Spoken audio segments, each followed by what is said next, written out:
Devotions for the Saints at these end times. The Majesty of Yahweh, Week 6. In the beginning, Yahweh created the heaven and the earth was without form and void, and darkness was upon the face of the deep, and the Spirit of Yahweh moved upon the face of the waters. And Yahweh said, "Let there be light." And there was light.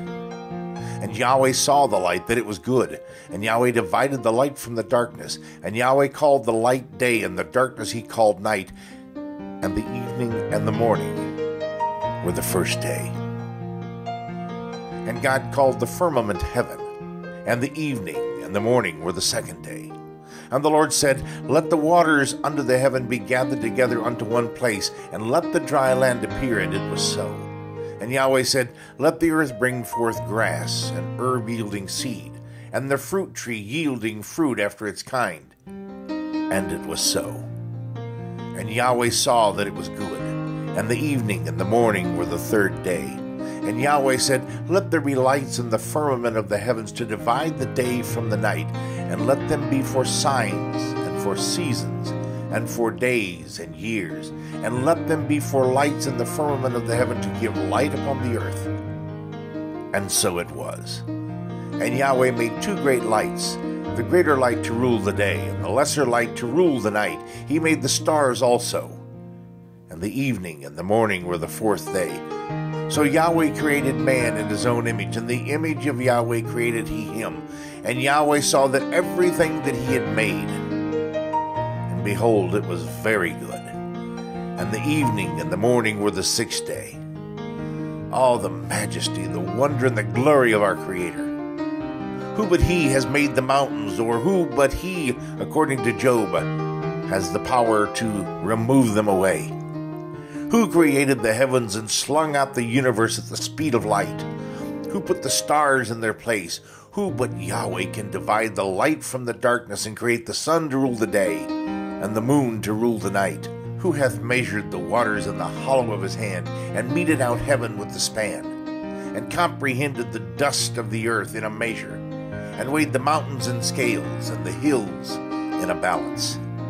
Again, Isaiah conveys the message, "Thus saith the Lord thy Redeemer, and he that formed thee from the womb. I am the Lord that maketh all things, that stretched forth the heavens alone." And yet the true majesty and wonder and glory of our Creator Yahweh is only glimpsed in this great creation. The true majesty is that such divinity would care enough for his creation, that he would send his only Son, begotten from all eternity, to pay the price for our sins.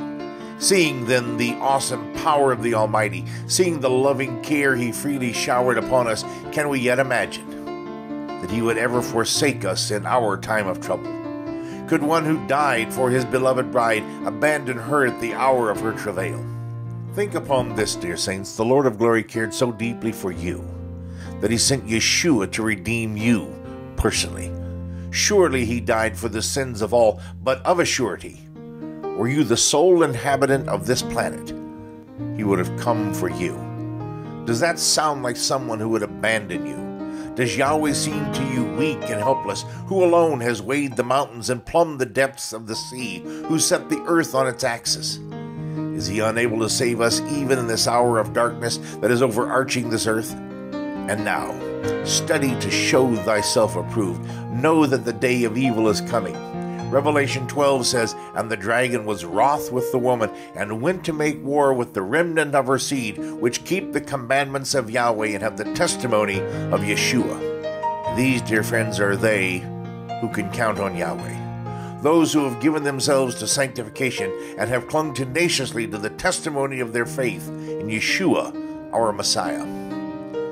My friends, I perceive that the darkest days of our nation are almost upon us. The battle for the nation and for our hearts and minds is already underway. There is a great war waging, and yet so many have yet to take up arms. The book of Judges tells us that Yahweh condemned 3 of the tribes of Israel for not rising up at the time of battle. So shall he require our service of us.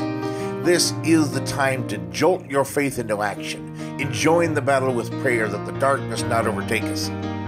arm yourselves with the sword of the Spirit, that you might carry the battle of light to the forces of darkness. And in the end, we know that the battle is not ours, but His. And though we are outnumbered, surrounded, besieged on all sides by a merciless enemy, the victory is assured by Yahweh, the God of our fathers and our Creator, and ours is an awesome God.